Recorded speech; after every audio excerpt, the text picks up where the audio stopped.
नमस्ते दोस्तों। मेरा नाम रेखा है और मेरी उम्र 45 साल है। दोस्तों, मेरी जिंदगी की कहानी आज आपके साथ बांटना चाहती हूँ। मेरी शादी को बस 2 साल ही हुए थे जब भगवान ने मुझसे मेरा सब कुछ छीन लिया। मेरे पति राहुल दुनिया छोड़कर चले गए और मुझे अकेला छोड़ गए, वो भी तब जब मैं अपने पहले बच्चे को जन्म देने वाली थी। हाँ, मैं गर्भवती थी जब यह दुर्घटना हुई। पूरे 17 साल से मैं एक विधवा के रूप में जी रही हूँ और अपने बेटे अमन को अकेले ही पाल रही हूँ। राहुल के जाने के बाद मैंने फैसला किया कि मैं अपना सारा ध्यान और प्यार सिर्फ अपने बेटे पर लगाऊंगी। दूसरी शादी का ख्याल भी मन में नहीं आने दिया। भगवान का शुक्र है कि पैसे की कभी तंगी नहीं रही। मेरे माता पिता दोनों का देहांत पहले ही हो चुका था और मैं उनकी इकलौती संतान थी, इसीलिए उनकी सारी जायदाद मुझे मिली थी। इसी जायदाद के सहारे मैंने अमन को हर सुख सुविधा दी। अमन को मैंने शहर के सबसे अच्छे स्कूल में पढ़ाया। हर गर्मी की छुट्टियों में हम अलग अलग जगहों पर घूमने जाते, कभी हिमाचल की पहाड़ियों पर, कभी गोवा के समुद्र तट पर और कभी केरल के हरे भरे नज़ारों के बीच। हमारी जिंदगी में खुशियों की कमी नहीं थी। अमन हंसता था तो मुझे लगता था पूरी दुनिया मेरी मुट्ठी में है। इन सालों में मैंने खुद को बिल्कुल भुला दिया था। भूल गई थी कि मैं भी एक इंसान हूँ, मेरी भी कुछ ख्वाहिशें हैं। मेरा भी हक है प्यार पाने का। मेरा भी हक है कि मैं शादी करूं, क्योंकि मैं अभी जवान थी। जब अमन छोटा था तो मुझे इन बातों का एहसास भी नहीं होता था, लेकिन जैसे जैसे वो बड़ा होता गया, मेरा अकेलापन और गहराता गया। समय के साथ मैंने एक छोटा सा कपड़े का बिजनेस भी शुरू किया। शुरू में सिर्फ टाइम पास के लिए, लेकिन बाद में यह अच्छा चलने लगा।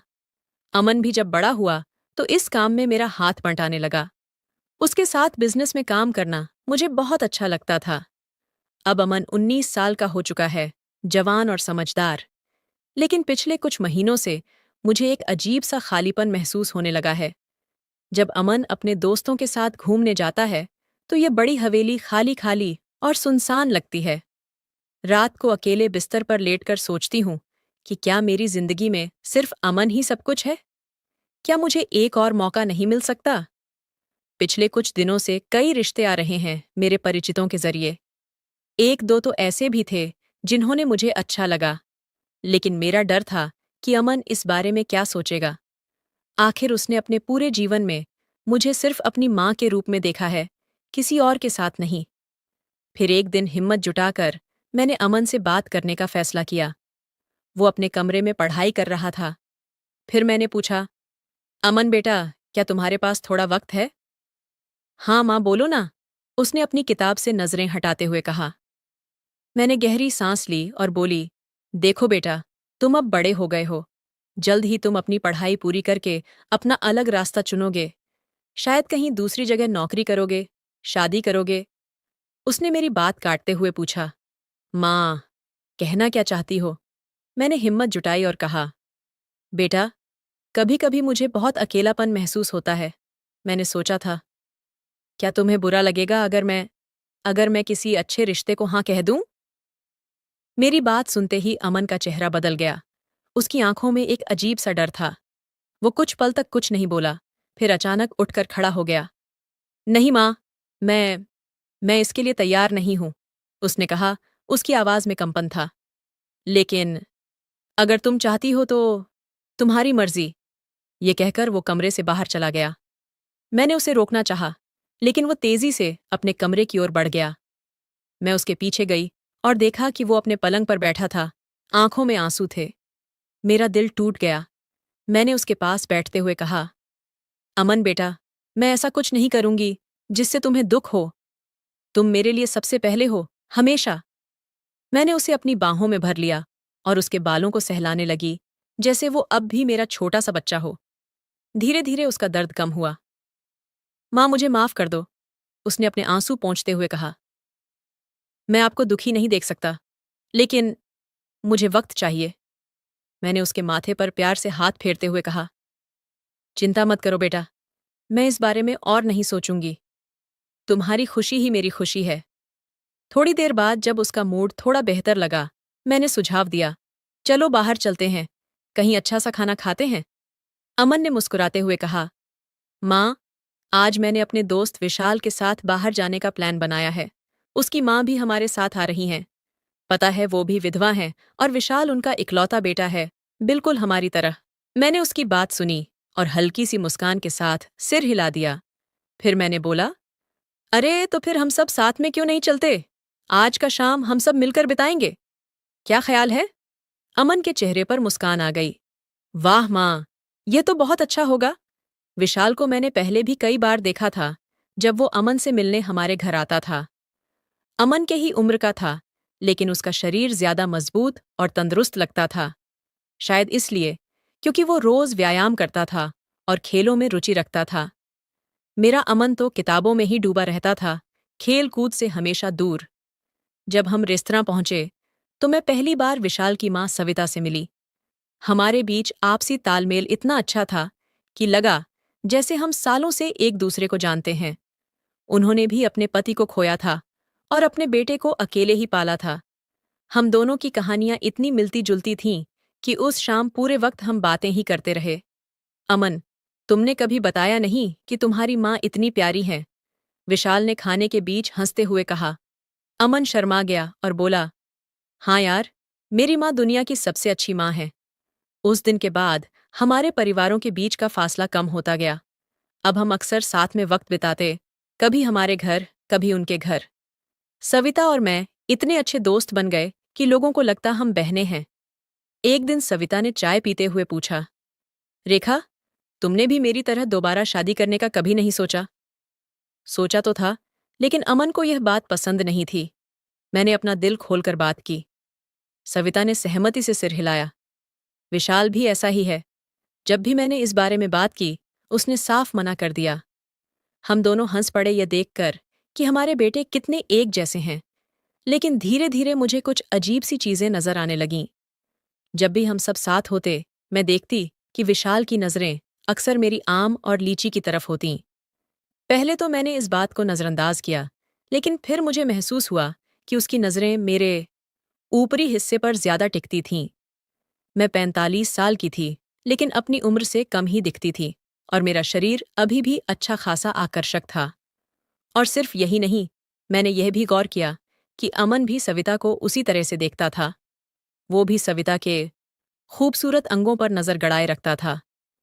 सविता भी अपनी उम्र के हिसाब से बहुत आकर्षक थीं। एक रात जब हम सब एक पिकनिक से लौट रहे थे, मेरे दिमाग में एक अजीब सा ख्याल आया। क्या होगा अगर मैं विशाल के साथ और अमन सविता के साथ? नहीं नहीं, ये सोचना भी पागलपन था, पर इस ख्याल को झटकना मुश्किल था। कुछ दिन बाद अमन अचानक मेरे कमरे में आया। मैं अपने बिस्तर पर बैठी किताब पढ़ रही थी। माँ, मुझे आपसे कुछ पूछना है, उसने संकोच के साथ कहा। मैंने बोला, हाँ बेटा बोलो। क्या आप अब भी, मेरा मतलब है, क्या आप अब भी शादी के बारे में सोच रही हैं? उसने धीरे से पूछा। मैंने किताब एक तरफ रखी। नहीं बेटा, मैंने तुमसे वादा किया था ना। पर सच कहूं तो मैं एक जवान औरत हूं और अभी इतनी बूढ़ी भी नहीं हुई। एक दिन तुम भी शादी करोगे, अपनी पत्नी के साथ अपना घर बसाओगे और मैं फिर से अकेली रह जाऊंगी। अमन कुछ देर चुप रहा, फिर बोला, माँ, मुझे आपका अकेला रहना अच्छा नहीं लगता। फिर मुझे लगा कि अब सही वक्त है।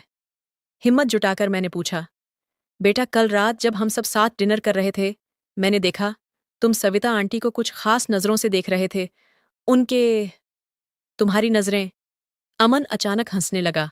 उसके गाल शर्म से लाल हो गए। अरे माँ, वो तो बस ऐसे ही। सच कहूं तो सविता आंटी बहुत सुंदर हैं।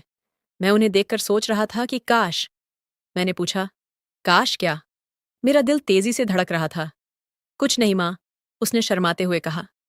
फिर हम दोनों हंसने लगे और वो अजीब सा पल गुजर गया। फिर एक सप्ताह बीत गया था जब अमन ने मुझसे बात करने की इच्छा जताई। उसकी आंखों में एक अजीब सा चमक था, जैसे कोई बड़ा राज छिपा हो। फिर अमन ने धीमे स्वर में कहा, माँ, आपसे कुछ महत्वपूर्ण बात करनी है। मुझे पूरा विश्वास है कि आप मना नहीं करेंगी, क्योंकि इससे हम सभी की जिंदगी में खुशियां आएंगी। मैंने उसके चेहरे को ध्यान से देखा और पूछा, बताओ बेटा, क्या बात है? क्या हम विशाल और उनकी माँ सविता जी के घर जाकर एक छोटी सी महफिल सजा सकते हैं? हम सब मिलकर अपनी पसंद के व्यंजन का आनंद ले सकते हैं, उसने कहा। मैं समझ गई थी कि वह क्या कहना चाह रहा था, लेकिन अनजान बनते हुए बोली, मुझे ठीक से समझाओ, मैं समझी नहीं। अमन ने बिना किसी झिझक के कहा, माँ, मैं सविता जी के आम और लीची खाना चाहता हूँ, और मुझे लगता है विशाल भी आपके आम और लीची की तरफ आकर्षित होता है। हम सब मिलकर एक शाम बिताएं और एक दूसरे के फल फूलों का आनंद लें। मैंने अनिच्छा दिखाते हुए चेहरे पर हैरानी के भाव लाए और सोचा, ये कैसी बातें कर रहा है मेरा बेटा। फिर भी न जाने क्यों मेरे मुंह से निकला, ठीक है बेटा, मैं तैयार हूं। हम सब वाकई अब एक परिवार जैसे ही हैं, इसमें चिंता की कोई बात नहीं। अमन ने तुरंत इस मिलन समारोह की तैयारियां शुरू कर दीं। उसने विशाल और सविता को बार बार हमारे घर आने का निमंत्रण दिया। हालांकि वे इस योजना से अनभिज्ञ थे, पर मुझे लगता था कि अमन और विशाल ने पहले से ही सब कुछ तय कर लिया था। वे दोनों एक दूसरे के मन की बातें जानते थे। मैं देख रही थी कि विशाल अब मुझे और अधिक प्यार भरी नजरों से देखने लगा था, और अमन भी सविता की ओर विशेष रुचि दिखा रहा था। मैं अनिश्चितता में थी कि यह सब कैसे होगा। फिर एक शाम जब वे हमारे घर आए, मैं अपने कमरे में कुछ लाने गई, तभी अमन और विशाल मेरे पीछे आए। अमन ने विशाल को वहीं छोड़कर बाहर चला गया। मैं समझ गई कि यह एक नई शुरुआत थी। विशाल ने धीरे धीरे मेरे करीब आकर अपनी भावनाओं को व्यक्त किया। हम दोनों एक दूसरे में ऐसे खो गए जैसे पहली बार प्यार हो गया हो। उसने मेरे आम और लीची का स्वाद बड़े प्रेम से लिया। मुझे पता था कि उसी समय अमन भी दूसरे कमरे में सविता के साथ था। लगभग 1 घंटे बाद मैंने विशाल से कहा, चलो, अकेले में अच्छा नहीं लग रहा, उन दोनों के पास चलते हैं। हम सब एक ही कमरे में आ गए। अब विशाल मेरे आम और लीची का आनंद ले रहा था, जैसे वह वर्षों से भूखा हो। उधर अमन भी सविता के आम और लीची का आनंद ले रहा था। हमने उस रात अलग अलग जोड़ों में ही समय बिताया, मैं विशाल के साथ और सविता अमन के साथ। वह रात हमारे लिए अद्भुत थी, जैसी हमने कभी अनुभव नहीं की थी। उस रात के बाद वे हमारे घर आकर रहने लगे। हमने एक व्यवस्था बनाई, 1 सप्ताह हम उनके घर रहते और फिर वे 1 सप्ताह हमारे घर पर। हम एक परिवार की तरह रहने लगे। मेरे जीवन में फिर से रोमांच और सुंदरता लौट आई। जो कमी वर्षों से महसूस हो रही थी, वह अब भर गई थी। मैं बेहद खुश थी, लेकिन तभी एक बड़ी समस्या सामने आई। मैं विशाल के साथ इतनी खो गई कि गर्भवती हो गई। अब मैं उलझन में थी कि क्या करूं। मैंने हर संभव उपाय के बारे में सोचा, लेकिन कोई समाधान नहीं मिला। मैं बहुत परेशान हूं, न सोच पा रही हूं, न कुछ कर पा रही हूं। क्या आप मुझे बताएंगे कि मैं इस परिस्थिति से कैसे निपटूं? मुझे क्या करना चाहिए? तो दोस्तों, यह थी मेरी आज की कहानी। आपको कैसी लगी? कृपया अपने विचार कमेंट में ज़रूर बताएं। अगर पसंद आई हो तो लाइक और शेयर करें। ऐसी ही रोचक कहानियों के लिए हमारे चैनल को सब्सक्राइब करना न भूलें और बेल आइकन दबाना न भूलें, ताकि आप कोई भी कहानी मिस न करें। धन्यवाद।